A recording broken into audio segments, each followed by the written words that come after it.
Maybe a little loud? A little loud. How's that? That's good. Good here? Right there? Okay. All right. Now, all those questions that we had before. I asked Thomas this question this morning, and he gave me a short answer. I'd rather have a longer answer if possible. I have some scientist friends who, when I start telling the story about the evolution of the universe from the very beginning being a spiritual evolution as well as a physical evolution, they say, well, how can you prove that there has been this spiritual evolution as well? And what ideas can I give to them that will give them, some basis for believing me, because I believe it. Yes. There's a bright light shining on our faces. There is? In our From right- where? In the front of On this. this? Oh, I'm sorry, okay. I don't know what the front of this is. Is it off? There you go. Now it's on. Okay. Sorry, I didn't know it was on. It's not my camera. One of the answers, kind of a quick answer, is that we are here. The difficulty, or one of the difficulty of scientists has been that they never included the human knower in their explanation of the universe, so that they explained everything except the fact of the knowing person that did the knowing. So that if we are here and we have an awareness of being intelligent beings, with this ability to understand the dynamics of the universe, this is something more than a material of functioning.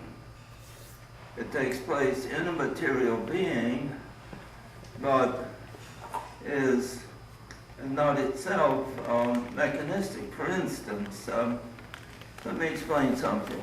Will you hold this?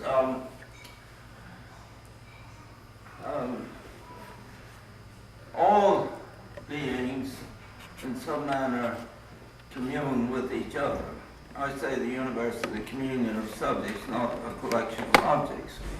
Now, two physical beings cannot occupy the same space at the same time and in the same way, so to speak.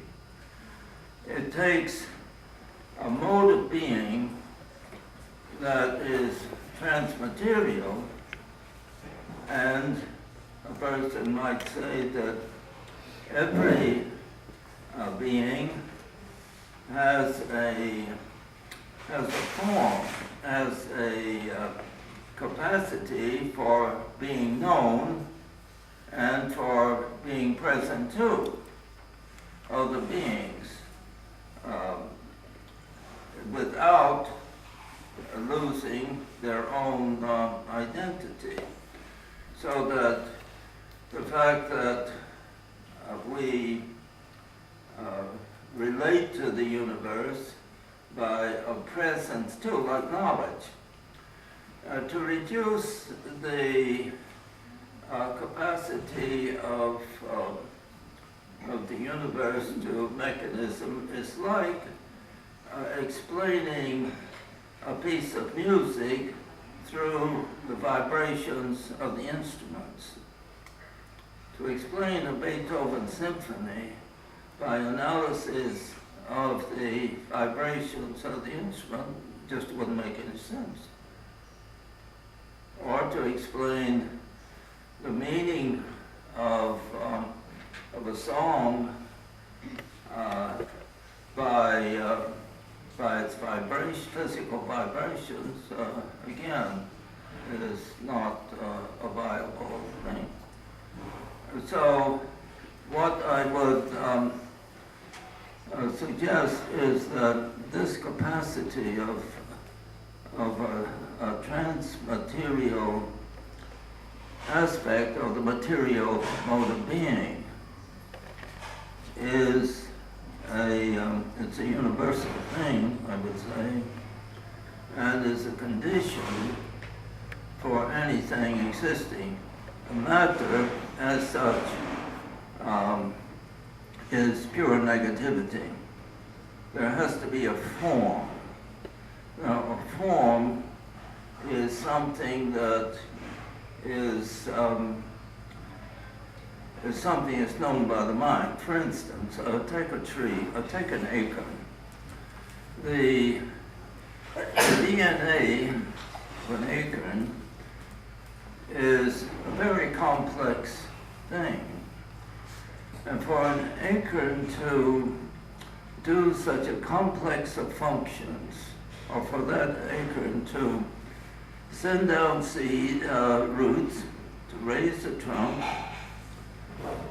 to spread the limbs, to shape the leaves, to produce the flowers, to set the seed, and so forth, to do this vast complex of functions must require some unifying principle.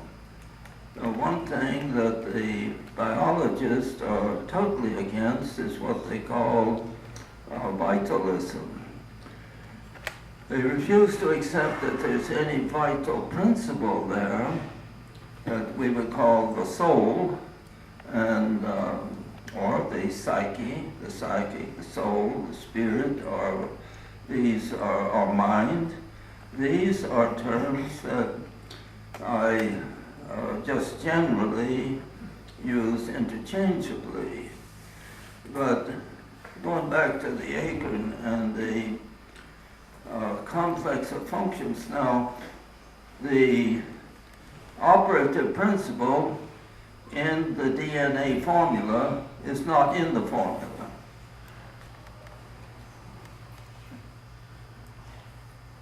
The unifying principle is something that you know by the mind.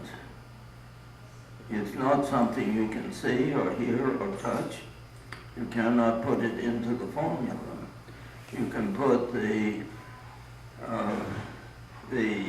mechanistic dimension into the formula, but the unifying principle can't put in the formula. So you could, as regards the universe itself that produces living beings,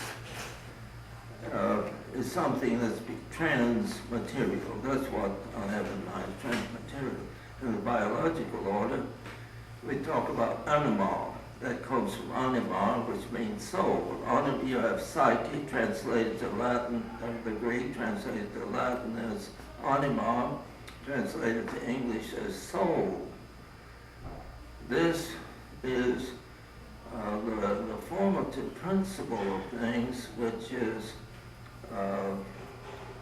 not mechanistic in my presentation.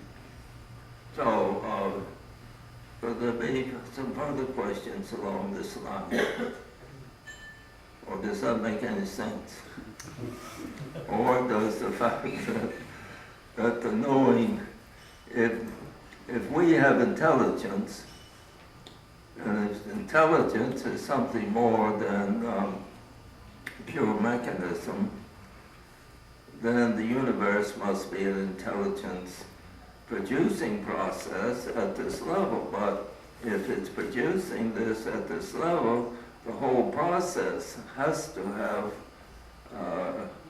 this component with it from the beginning. And you all, if I may, just once more, Yeah. you were also commenting on the difference or the range between predestination and randomness. Well, And I'd like your kind as of regards the expansion of those universe, thoughts. it is an evolutionary process. The question, you get people like Dawkins with the idea of the blind watchmaker. But the idea, what was that question again? The difference between predestination. Oh, for predestination. and The randomness, universe, there is the question of whether the universe, the evolutionary process is predetermined or random.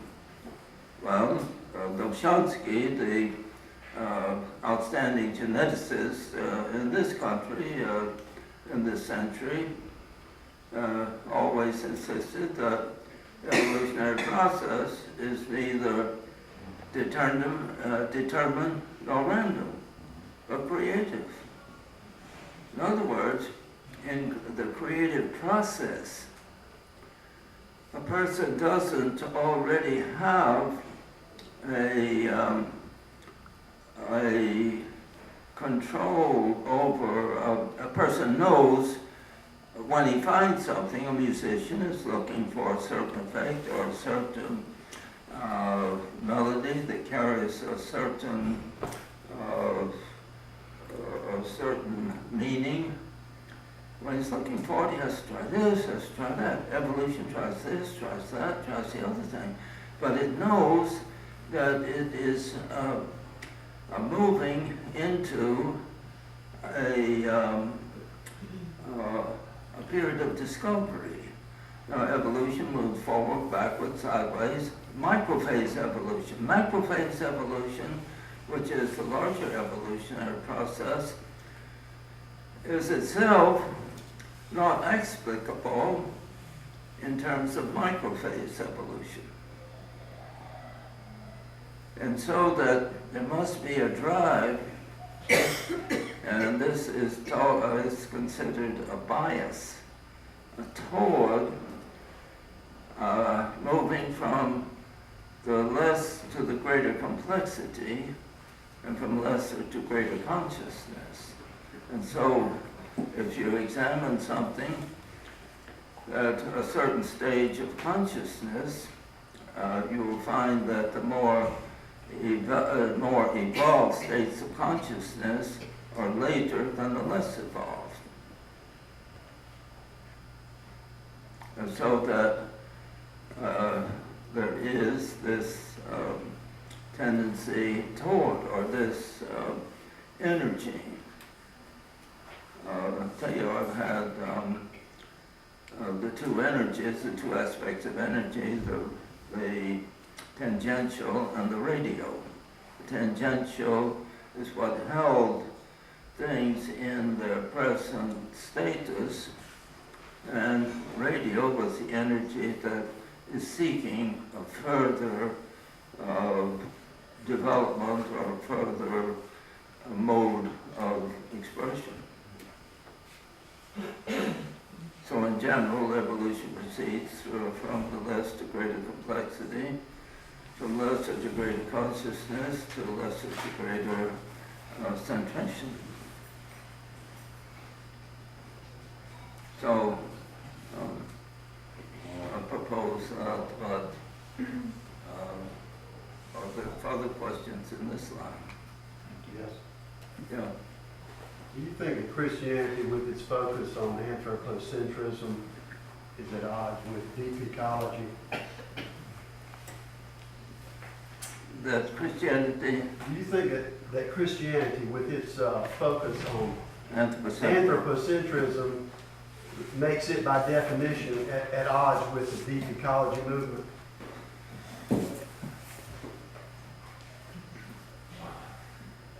if you pose the anthropocentricity as an essential aspect of Christianity, Well, isn't then it would be, with this sense of the emphasis, like the gospel says, so you're worth more than the flowers, you're so much greater than any of these. You could say that there is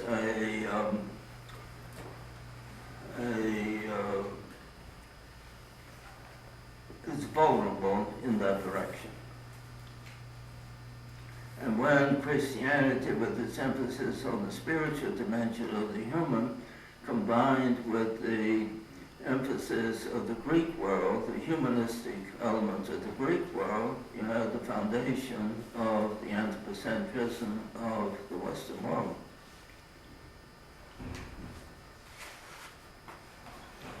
Now, but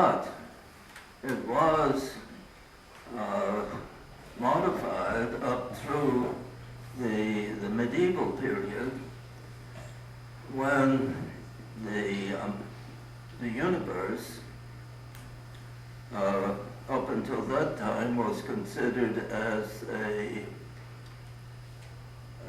revelatory. There were two books of Revelation. It wasn't just the Bible. What has happened is since the Black Death, I think that up until the Black Death, you always had the two books of the Bible. The natural world was the primary revelatory presentation of the divine. The biblical revelatory experience was considered as a revelatory book, so you had two scriptures. And they were interpreted by each other. But at the time of the Black Death, in 1347, a third of Europe died.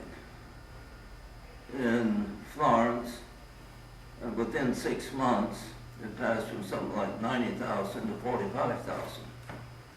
In Siena, it passed from 40,000 to 15,000. They had no explanation, had no idea of germs. They could only think of a moral explanation, that the world had become wicked, that the world was being punished. Therefore, you need to be redeemed out of the world. And so you get this alienation, and you get Christ condemning the wicked. You never got that previously, these judgment scenes. So, in my view, that is the determining moment in the history of Western civilization. In the 15th century, you get intense spiritual movements based on a separation out from what we would call the natural world, because it was too seductive and too destructive. And so the religious world got spiritual. And then that opened the way for people like Descartes and people like Francis Bacon to come in and say, Francis Bacon particularly, to say that you don't deal with the natural world by being redeemed out of it. You deal with it by examining it, and even he used the word, I'm not sure, something like torture. You experiment with the natural world to find out how it works, and then you learn to control it. And that was one of the two things that determined our modern world. Descartes, who said that the world is divided between mind and matter, and that these are separate from each other. What is not mind is matter. The animal world is mechanism. And Descartes was the first person, and the all-powerful person in determining the future course of Western civilization, of separating the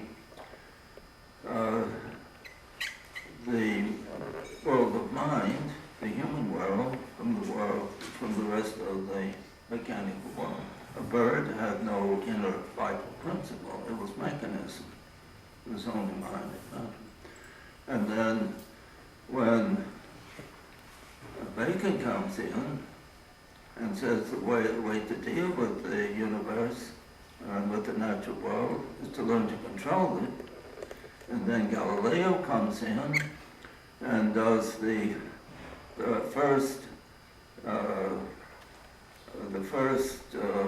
experiments, introduces the experimental method suggested by Bacon. Then you get the beginning of our modern world, and then Newton is born the year that Galileo died in 1642, Then he writes his explanation of our world in something called De Principia in 1686, so that we get the structure of our modern world is set up by these four people. Now, what happened religiously is that the spiritual development took place in the 15th century, alienated from the natural world. Then the 16th century, we began this discussion about redemption, about faith, about how you're saved. And ever since then, the Western world has been redemption-oriented. The cosmology has disappeared in the religious context. There's no cosmology, there's no concern for it. And that's why I suggest that we have in our world, religiously, we have had a theology of religion earlier. All our psychology of religion, our sociology of religion, our history of religions, and our comparative study of religion, I put in as the anthropology of religion. What we need is a cosmology of religion. We need, in every sphere, cosmology is what we need. We need cosmology for the law, because our law needs to be based in cosmology, not simply in anthropology. We need medicine. Medicine, ecology is not a part of medicine. Medicine is an extension of ecology. Ecology is not a part of economics. Economics is an extension of ecology. And so religion is an extension of ecology in the sense that it's the wonder of the world about us that evokes our basic religious sensitivity. Well, all that's a bit long. I've heard from someone, so I don't have a historical proof on it, that one point around that time, the Pope decreed that the spirit no longer lived in the body, so they could cut the body open and study it. Was that Leonardo da Vinci who did that work, or Galileo? Well, it's at that time, I don't know. I'm I'm just curious with the body-mind-spirit split that we experience in our medicine, where that came from. I'm not sure how that works. You had never heard that before, that there was a decree? I've heard that before, Heard that? yeah. But I am not acquainted with that argument exactly. But I do know that it was considered, that the body was considered sacred and should not be experimented with or cut open, and there's an awful lot of resentment. So in some sense it was a tribute to the fact that the physical structure of the human had a sacred dimension as well as the soul dimension.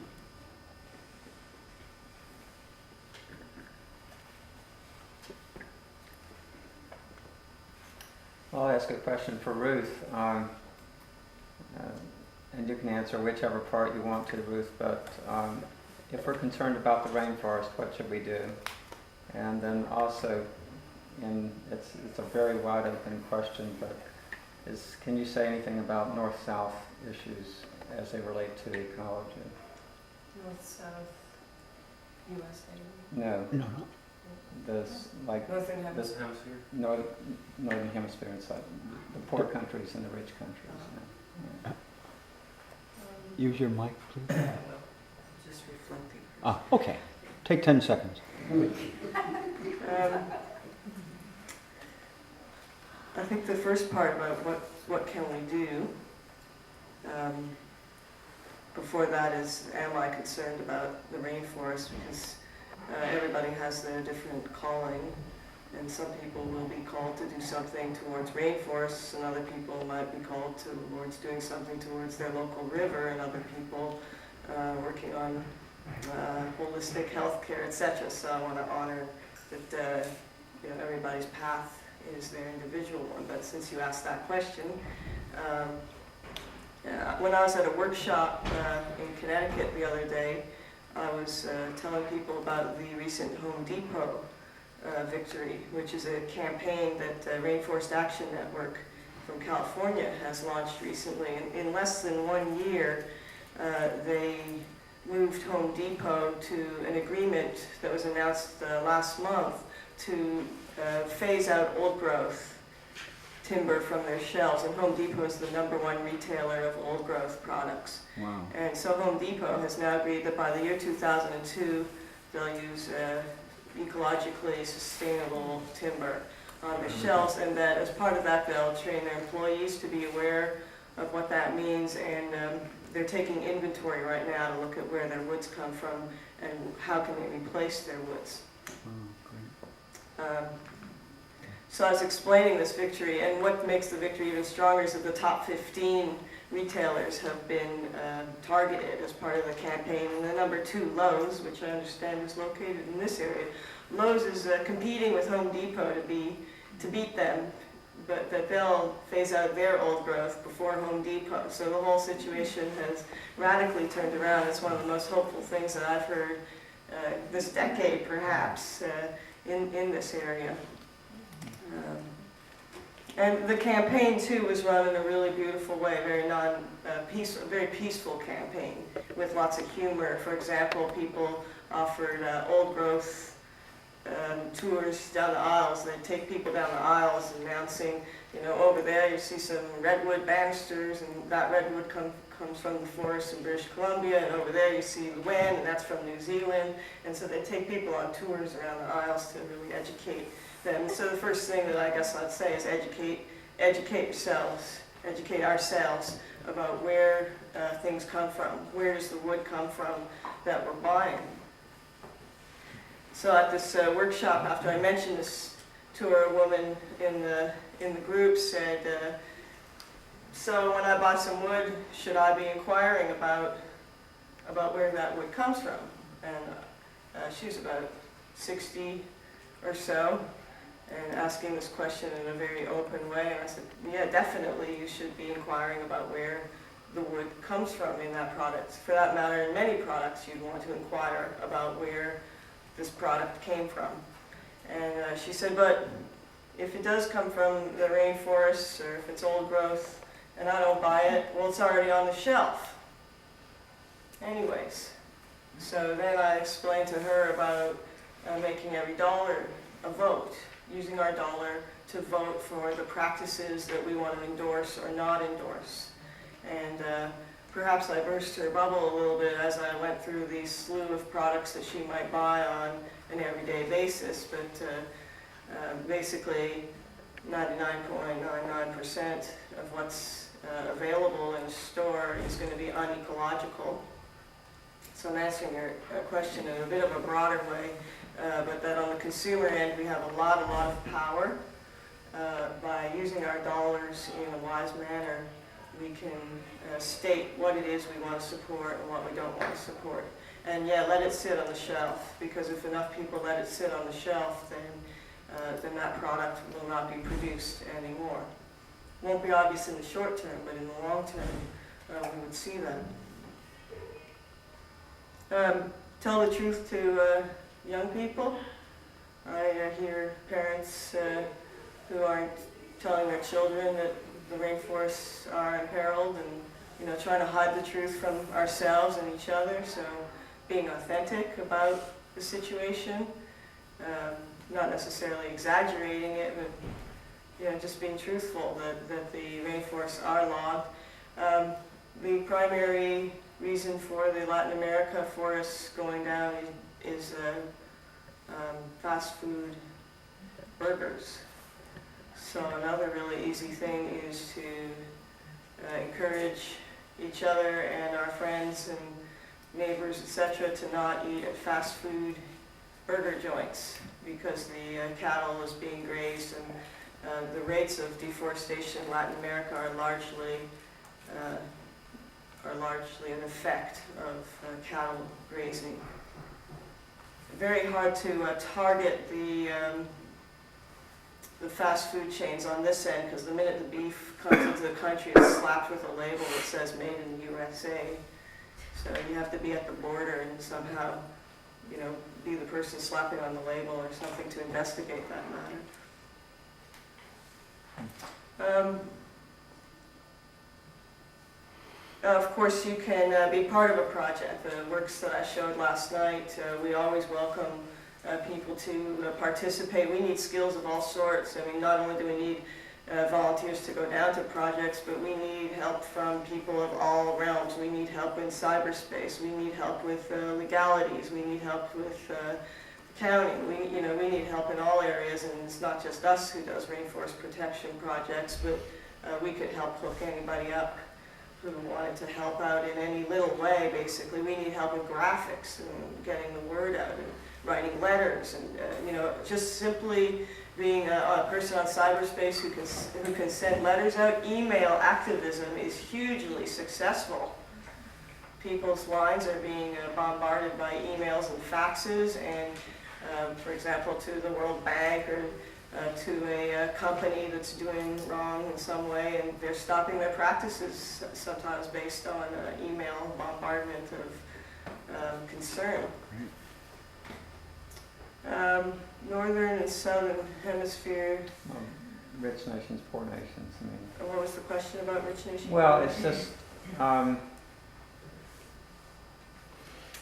the issues of development and how it's taking place in the South, and what's our responsibility as people in the Western world for the kind of development or the issues involved in development.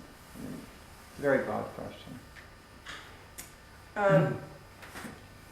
Well, much to my disappointment, Canada, which is where I'm from, is fully logging old growth forests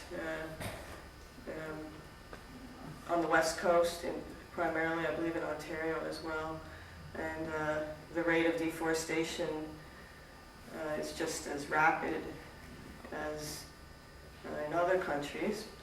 So in some ways, if we could model something better in our own country, then we would have more ability to be even talking to somebody in a developing country about what they should or shouldn't be doing. So I've heard the comment from people in Africa. Actually, there was a story about a group in Africa where a conservation group came in and helped to conserve a vast portion of forests, but the African communities who lived around it were traditionally doing slash and burn there for their food source. Well, they could no longer do the slash and burn because now the forest was protected, but they were enraged that this was an American group who had come in to conserve the forests when the rest of the land around them had been torn down by American companies, and the Americans had torn down our own forests. And so we're living with quite a strong hypocrisy right now with our work, and I'd like to see that cleaned up. In Australia, we're currently within a couple miles of, a couple hours of where I live in northern New South Wales. There's various blockades going on and protests for old growth forests and rainforests that are being threatened right now, that should be protected by all means. The other thing that I think we can do to help is again a financial thing, is put more financial pressure on our institutions to do right with their money and to not trap developing countries into forced large-scale economies. And so an institution like the World Bank gives out huge funds to a country like Ecuador, for example, and the only way that the Ecuador country can pay it back is by doing large-scale mining, oil drilling, or clear cutting, basically, in order to pay the loans back. And so when we invest money in a bank or in stock, you know, people play the stock market. It's like when you're playing the stock market, you're also playing another country's destiny. And so I think that Western developed countries have a large role to play with what they're doing with their money around that. On that line of deforestation, I've heard several figures that say by the year so-and-so, if we continue at our present rate, the tropical rainforest will be gone. And the 40 years is the rough term I've heard, or by 2040. Is that about the right thing as far as you're concerned, or is there another year that's a little more precise? I'd say that or faster. What would you say? Let's say that or faster. I mean, if we keep tearing them down at the current rates, it's about another 40 years basically. But these unknown factors like the fires in Indonesia and in the Amazon have taken down vast tracts of forests that are not part of the predictions. You know, the predictions only account for human activity. And of course the fires are also a result of the conditions that are in place because of our activities. So it could be that or faster, I'd say. Which is about the same time they predict the petroleums will run out too, our resources. So within the next 40 years, the oil industry itself estimates that we won't have any more petroleum. So those are two major areas that we'll see a large change. Anything else along those lines?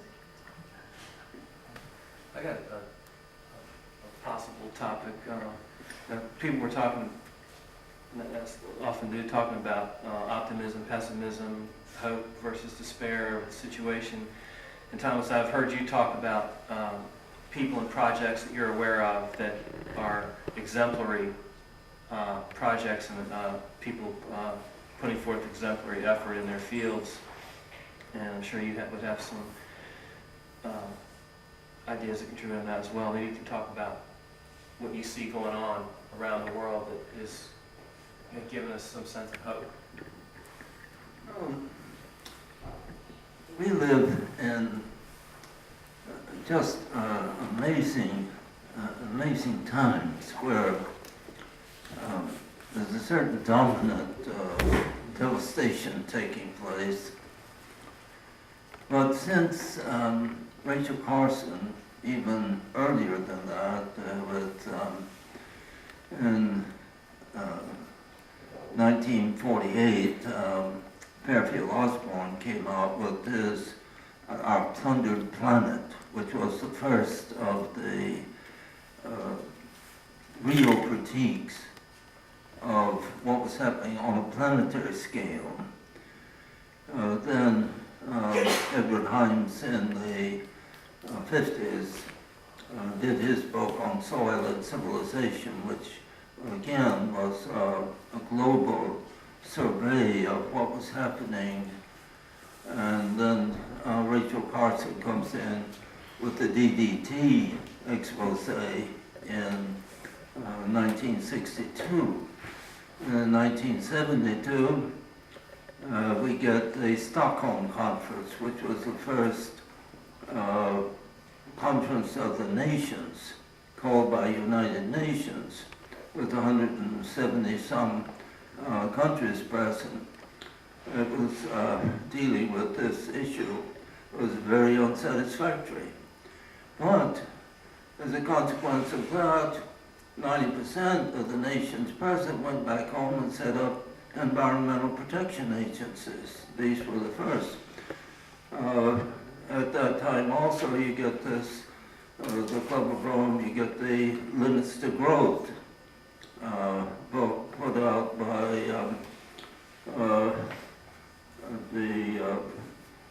who was it that put that out? Donella and Dennis Meadows. Donella and Dennis. And Jordan and Dennis, what's the last name? Meadows. Meadows, that's right, the Meadows, yeah. Then it goes on into the founding of World Watch. there's an overwhelming number of projects have been set in motion. I think somebody suggested there's something like 12,000 projects are happening. 10 years ago, we had the first significant change in economics, where the International Society of Ecological Economics was formed to give expression to the idea that the human economy was a subsystem of the earth economy, and the first thing you needed to do, you just had to take care of the base economy if the derived economy was going to survive. And they have a superb journal. They've a representation of 42 nations participated. It's been developing ever since. Not long ago, there was a publication of the scientists of what nature contributes to our economy annually. And there's assessment, of course it's kind of foolish to assess the sunlight and the soil and the rains and the whole of the natural economy. But they come up with something between 50-some trillion and 16 trillion. They settle for 30-some trillion. But it's a consciousness of something is happening. The literature, the research projects, just a vast range of literature. But it's kind of frustrating, though.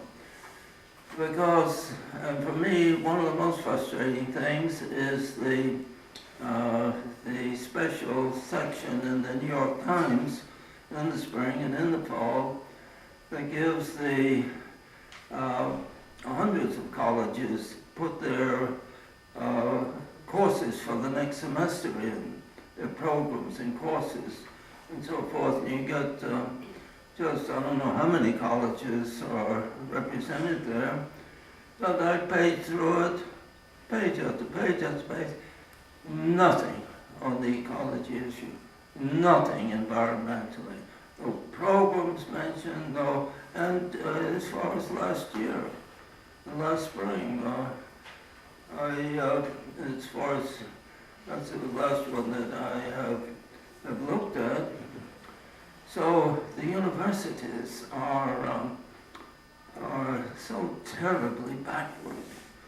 In jurisprudence, I don't know anybody that is any serious effort to bring out the fact that the Constitution of this country is the ultimate barrier to getting something done in this country.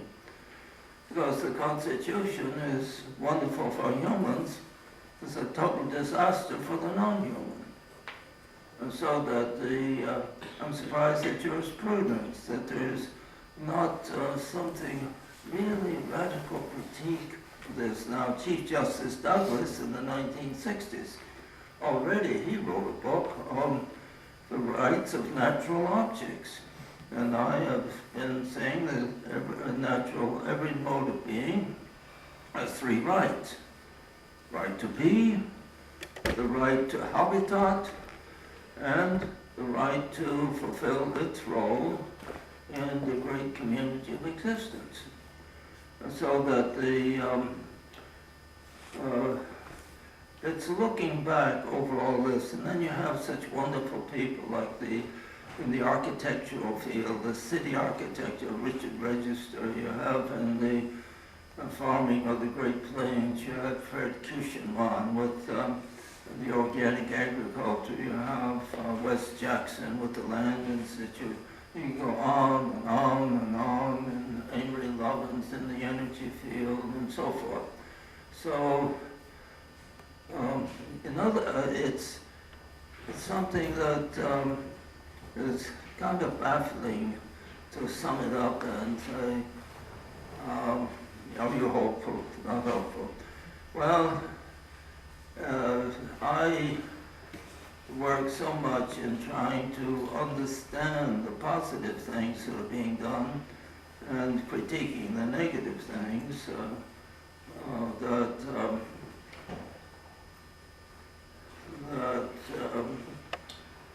I come up with the idea that something can be done, that the cause that it's not decided, that, but what I do emphasize is the children, that we should be careful to prepare the children for what's ahead of them. But with children, you have to be very careful about young children, not to put the negative burden into their minds too early. They first need to acquire some understanding of what we're losing. They need to acquire some intimacy. They need to acquire the wonder and the beauty and the intimacy with natural phenomena, and so that later they will have a basis on which to begin thinking about this issue. And then when every time I go to college and talk to college students, inevitably somebody stands up and says, "What can I do?" Well, I says, "What do you like to do? What are your talents?" I said, "Everything is needed.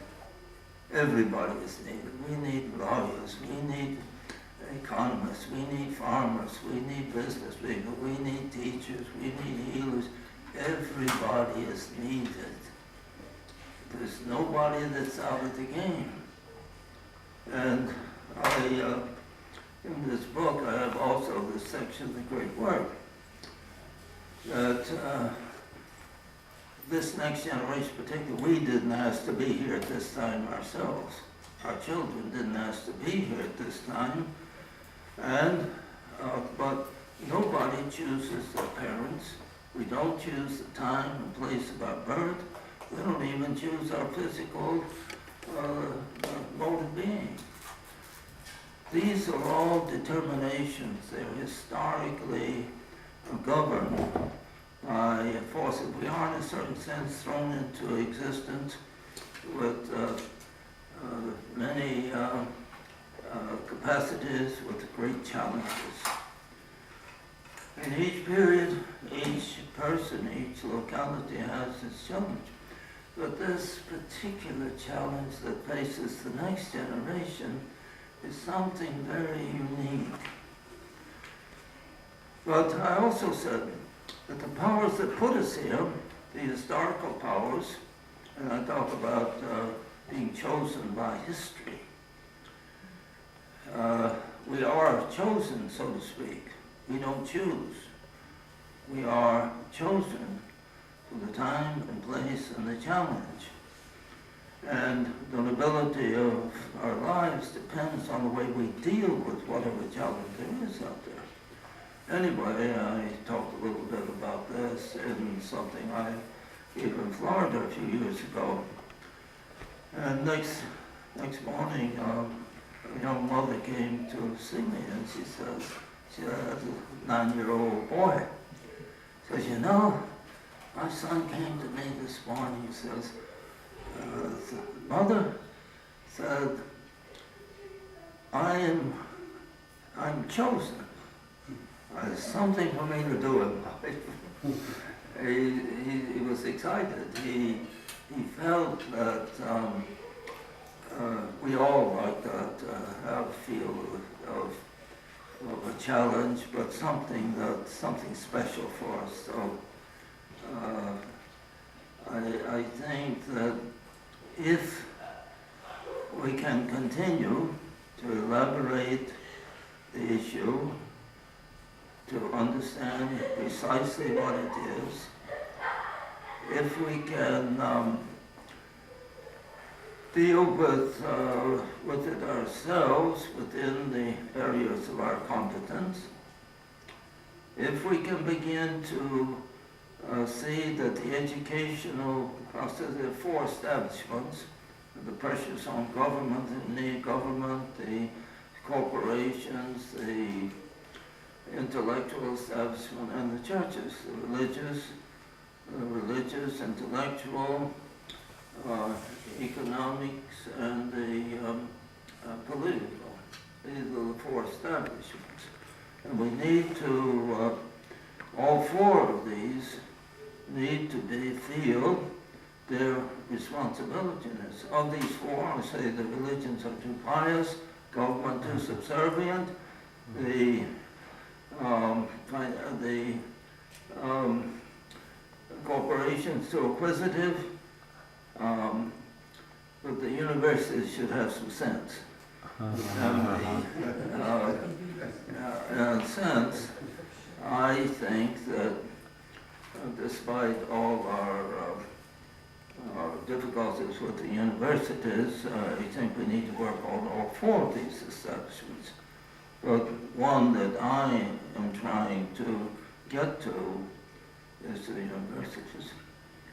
And when I talk to university people, administrators, or presidents, or whatever, we go through kind of a format that college is not a course, it's not a program. It's the foundation of all courses, all programs, because ecology is a functioning cosmology. And cosmology, or the cosmos of the universe, is the only self-referent mode of being in the phenomenal world. And everything in the universe is universe referent. Now, so that it's not, we think, a human referent. All our institutions are based on the human as self-referent, and everything else is human referent. That is the most profound distortion that exists.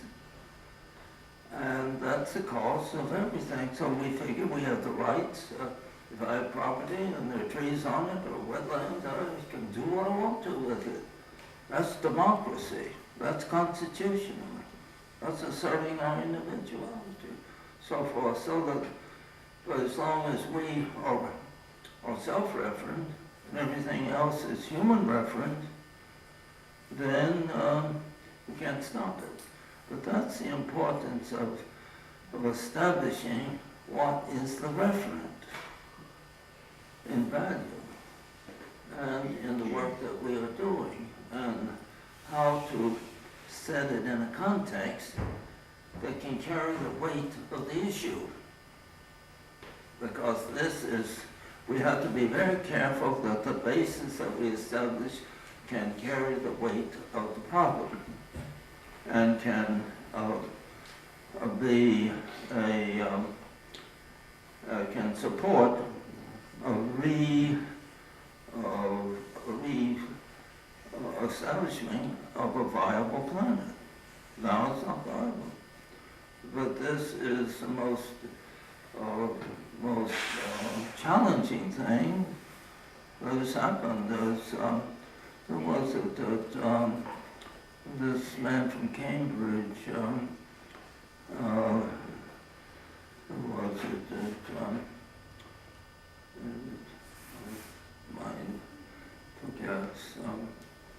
Myers, Norman Myers, who noted that that this is the most significant change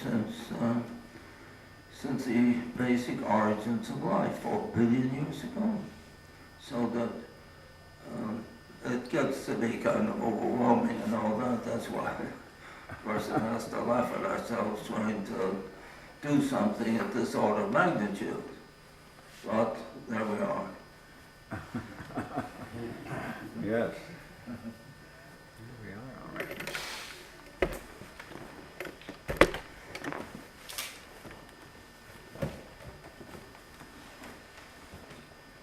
Well, I guess just the thought that follows that sometimes I think back to the extinction of the dinosaurs and contemplate that we at that time were in the form of small mammals living in holes and living in small places and weren't able to make it out there in the big dinosaur world in our full capacity to evolve in all new directions, and that once the dinosaurs had their demise, that for these smaller mammals there was great opportunity. So there was great hope for them in many ways with this change that occurred. And so I feel like it's inherent in our situation that there will be opportunity, that this crisis leads to opportunity is a principle, basically. Seems to me like the hopeful cases, of which some of them I showed you in the work that we're doing, or the Home Depot campaign, I've started to suspect that there is some kind of a media suppression of the hopefulness, as much as the bad news has had a hard time getting out there. Although I do see a lot more of the bad news now. You see it in the papers. It's more like we don't see it. You know, the eyes shut. But you see it on page 1, 2, and 3 of most papers, what's happening to water and air and land and so on. It's there. Granted, it's still not the full picture. But even less what I don't see is the good news. And even within the environmental movement, we've been having this conversation lately about what's going on with the good news. I wrote somebody recently who puts out a lot of news over in cyberspace, and I said to him, can you send some of the good news along too? Or, you know, do you know of any listservs that have good news on them? Because every day I get, 10, 15 different things from various listservs, and they're all bad news. And so this fellow, Glenn, he wrote me back and he said, if you know of any good news, send it to me. So we don't know of this news, and it's out there though. I hear it in my colleagues' work, but somehow it's not reaching the papers, it's not reaching the media. And the other thing about the good news is that it's small. Whereas the problem is on a large scale, it's on a global scale, so we can talk about global economics, we can talk about the World Trade Organization, we can talk about structural adjustment. We could go on and analyze things and multinational corporations and so on. The victories are small because that's where the solutions lie. The solutions lie in the small. So we're looking at how do we develop a local economy. So each project that's a success tends to be on a small basis. And somehow they're not all hooked up, so we don't look around and see that there are actually, 1,000 projects like this across the U.S., say. We don't hook them up, and so instead they're somehow isolated within their community. A short comment on David Korten, earlier book was When Corporations Rule the World. His latest book is called The Post-Corporate World, Life After Capitalism. And the final third of it is full of a couple hundred examples of successful projects along a new economic model and so forth, the ecological model.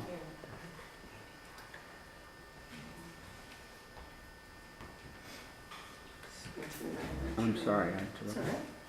all right. No, I'll come back to that. So there are many such projects like this going on right now. Oh, yeah, and it's sad, those elderly moments as well. Today we talked about our inability to find proper places